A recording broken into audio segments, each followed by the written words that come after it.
আমার প্রিয় ছাত্রছাত্রীবৃন্দ, আশা করি তোমরা সবাই ভালো আছো। চলো আমি এখন তোমাদের তোমরা স্ক্রিনে কি দেখতে পাচ্ছ বলো তো? তোমরা একটা রুটিন দেখতে পাচ্ছ। এই রুটিনটা কি? রুটিনটা হচ্ছে সিভিল অর্থাৎ তোমাদের পঞ্চম পর্বের রুটিন। তো পঞ্চম পর্বের পর্ব সমাপনী পরীক্ষার রুটিন তোমরা ইতিমধ্যে পেয়ে গেছো বা এটা দেখেও তোমরা তুলে নিতে পারো। তবে আমি যে ভিডিওটা করছি শুধুমাত্র এই রুটিনটা দেখানোর জন্য না, এই ভিডিওর একটা উদ্দেশ্য আছে। উদ্দেশ্যটা কি সেটা দেখতে হলে ভিডিওটা দেখতে থাকো। প্রথম উদ্দেশ্য হচ্ছে আমার কাছে আসা কয়েকটা কমন প্রশ্ন কি? কমন প্রশ্ন হচ্ছে, স্যার এই সাবজেক্টে কতটুকু পড়লে পাস করব? এটা একদম কমন প্রশ্ন আমার কাছে। আমি যদি হোয়াটসঅ্যাপ দেখাইতে পারতাম খুব ভালো হতো, কারণ আমার কাছে অনেক স্টুডেন্ট এই একটা কমন বিষয় নিয়ে প্রশ্ন করে, স্যার কোন সাবজেক্টে কতটুকু পড়লে পাস করব, কোন অধ্যায়টা পড়লে পাস করব। সেইটা নিয়ে আলোচনা করব। যারা পাস করতে চাও এবং ভালো রেজাল্ট করতে চাও উভয়ই ভিডিওটা না টেনে সম্পূর্ণ দেখো। তাহলে প্রথমে আমরা প্রথম সাবজেক্ট থেকে শুরু করি। দেখো, প্রথম সাবজেক্টের নাম কি? Foundation engineering. এখন তোমরা জানো যে ফাউন্ডেশন ইঞ্জিনিয়ারিং কিন্তু জিওটেকনিক্যাল ইঞ্জিনিয়ারিং এর মতো অনেকটা সাবজেক্ট। কোন আমি প্রথমে আলোচনা করব হচ্ছে কোন কোন চ্যাপ্টার পড়লে তোমরা পাস করবা। আচ্ছা, প্রথমে তো পাস করতে হবে, ভালো রেজাল্ট তো পরে, তাই না? যারা ভালো রেজাল্ট করবে অবশ্যই তাদের জন্যও আমি টিপস দেবো। তাহলে প্রথমে আসো, যারা এই প্রশ্ন করে স্যার পাস করব 2 অধ্যায়, এরপরে 2 অধ্যায়ে কি আছে বলো তো? 2 অধ্যায়ে আছে হচ্ছে দৃঢ়করণ। আমি আগে অধ্যায়ের নামগুলো লিখে নিই।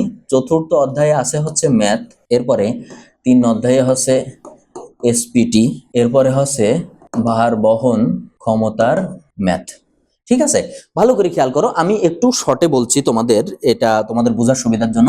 দেখো, 2 নম্বর অধ্যায়ে ফাউন্ডেশন ইঞ্জিনিয়ারিং আছে হচ্ছে সয়েল সিমেন্ট দৃঢ়করণ। 2 নম্বর অধ্যায়টা তোমরা পড়বা। এরপরে কি আছে? এরপরে হচ্ছে চতুর্থ অধ্যায়ের ম্যাথ আছে, অর্থাৎ রিটেনের সাথে সাথে ম্যাথ, এবং 3 অধ্যায়ের এসপিটি অর্থাৎ মাটির স্ট্যান্ডার্ড পেনিট্রেশন টেস্ট। এখানে বেশ কিছু টেস্টের কথা উল্লেখ করা আছে, নিয়মের কথা উল্লেখ করা আছে।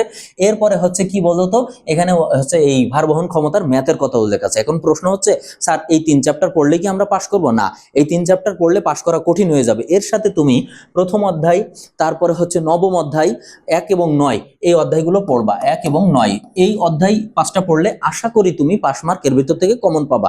তবে আমার সাজেশন থাকবে, শুধুমাত্র পাস করার জন্যই তোমরা পড়ালেখা করবা না। কি করবা না? শুধুমাত্র পাস করার জন্য পড়ালেখা করবা না।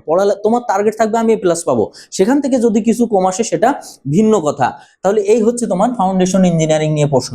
আচ্ছা, এরপরে চলো আমরা ডিপার্টমেন্টাল বাকি সাবজেক্টগুলো একটু আলোচনা করি। যেগুলো অপেক্ষাকৃত কঠিন সাবজেক্ট সেগুলো নিয়ে আলোচনা করব। অন্যান্য সাবজেক্টগুলো নিয়ে কিন্তু আলোচনা করে সময় নষ্ট করার কি কোনো দরকার নাই। ওকে, এরপরে দেখো, আমরা পরে যে সাবজেক্টটা নিয়ে আলোচনা, ইন্ডাস্ট্রিয়াল ম্যানেজমেন্ট নিয়ে আমি কথা না বলি, কারণ এটা সহজ একটা সাবজেক্ট, সিভিল ক্যাড। আচ্ছা দেখো, সিভিল ক্যাড 2 কিন্তু অনেক সহজ একটা সাবজেক্ট। এখানে তোমাদের বেসিক কিছু কার্যক্রম করা আছে, অবশ্যই তোমাদের কলেজে স্যাররা তোমাদের করিয়েছে, তাই এখান থেকে বেসিক কিছু নিয়ম পড়ে যাবে। এখানে দেখো, ক্যাড 2তে বেশিরভাগ ক্ষেত্রেই একটা রচনামূলক কমন প্রশ্ন আসে, একটা না মানে একই টাইপের প্রশ্ন আসে, যে অঙ্কন পদ্ধতি বর্ণনা করো। তো অঙ্কন পদ্ধতি বর্ণনা করলে পরীক্ষার হলে তো তোমার অঙ্কন করে দেখাতে হয় না, অঙ্কন পদ্ধতিগুলো, এবং এই অঙ্কন পদ্ধতি তুমি যদি রচনামূলক প্রশ্ন খেয়াল করো দেখবা সবগুলো মোটামুটি কাছাকাছি। ওকে, তাহলে চলে গেল সিভিল ক্যাডের ব্যাপারটা। এবার আসো আমরা সার্ভেইং 3 নিয়ে আলোচনা করি। এইটা পঞ্চম পর্বে যতগুলো সাবজেক্ট আছে তার ভিতর কিন্তু অপেক্ষাকৃত একটা কঠিন সাবজেক্ট। তাহলে এটা কি? সার্ভেইং 3। আচ্ছা, তো সার্ভেইং 3 নিয়ে যদি কথা বলি, তাহলে তোমরা জানো যে সার্ভেইং 3 হচ্ছে 1 থেকে 5 চ্যাপ্টার পর্যন্ত আছে কার্ভ। তারপরে কি আছে?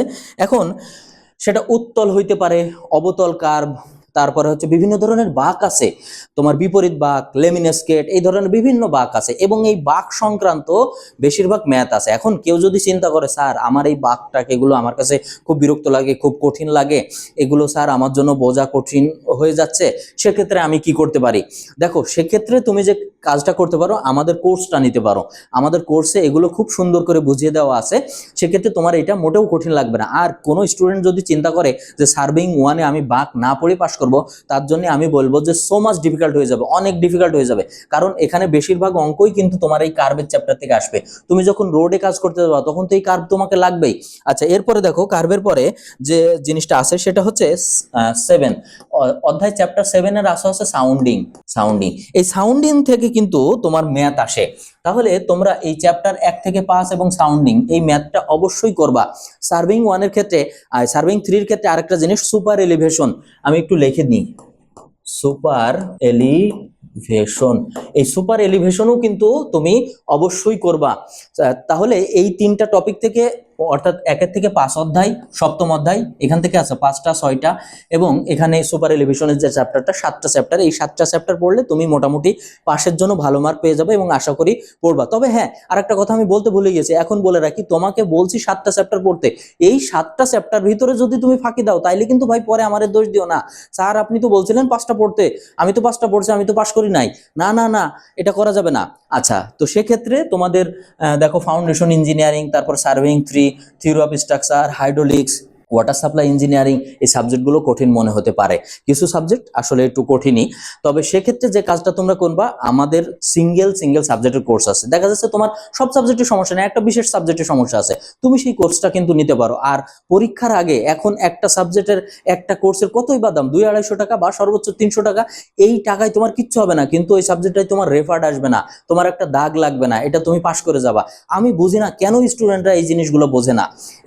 ভাই টাকার মায়া করতে গেলে তো পড়ালেখা হবে না, আর এটা তো খুবই সামান্য দাম, এমন না যে অনেক দাম দিয়ে তোমাকে কিনতে হচ্ছে। ওকে, এরপরে দেখো থিওরি অফ স্ট্রাকচার।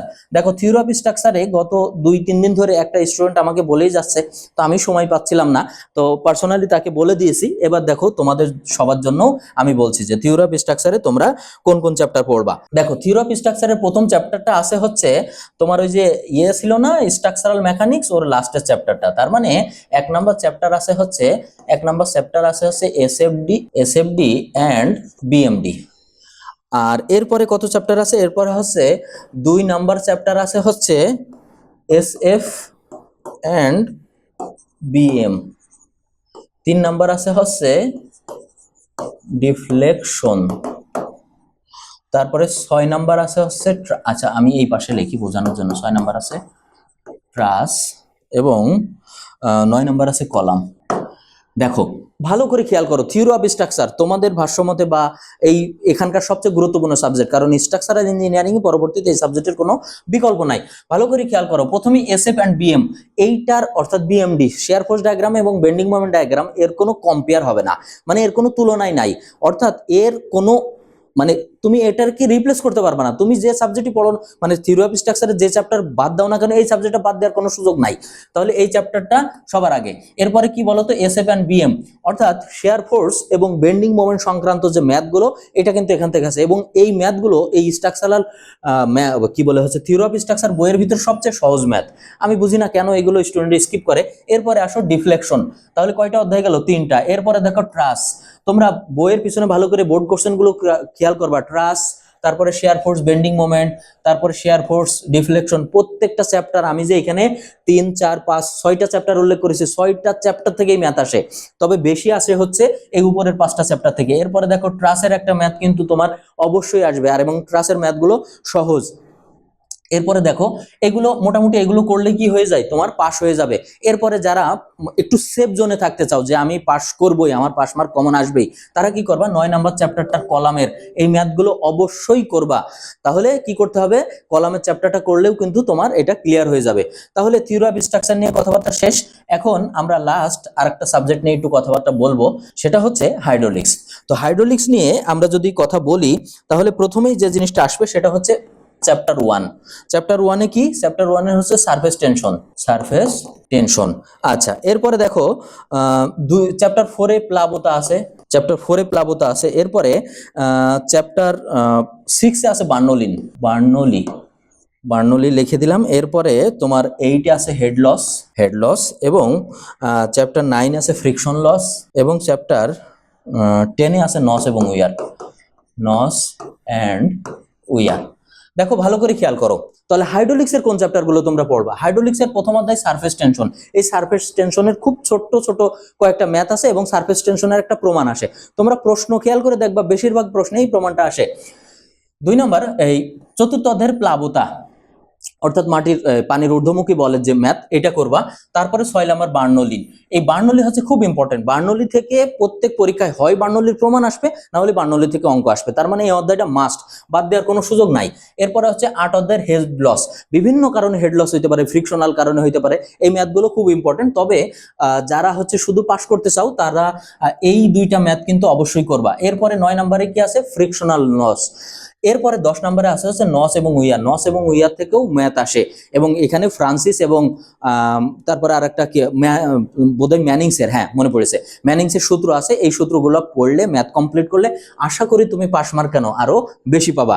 ওকে, এরপরে কি আছে? এরপরে আসা হচ্ছে ওয়াটার সাপ্লাই ইঞ্জিনিয়ারিং। এটা একটা সহজ সাবজেক্ট, তুমি এইগুলো তাহলে পড়ে নিও।